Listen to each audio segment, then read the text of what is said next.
ආයි කොහොමද? මෙන්න ගෙනා උණු ඉස්ස වලේ මෙන්න. පහල කඩෙන් අලුතෙන් අරන් ආවේ. දැක්කනේ? ඔන්න උණු ඉස්ස වලේ එකක් අපි කාලා බලමු. කොහොමද කියලා. බලන්න ලොකු ඉස්සෝ ජම්බෝ.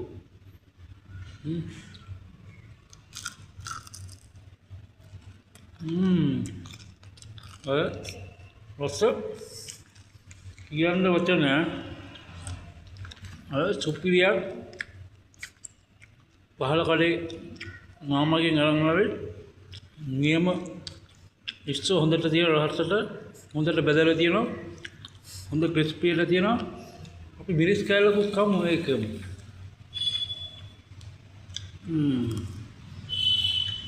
මිරිස් කෑල්ලක තව කෑල්ලක් කනකොට අය නියම සෙට් එක කරනවා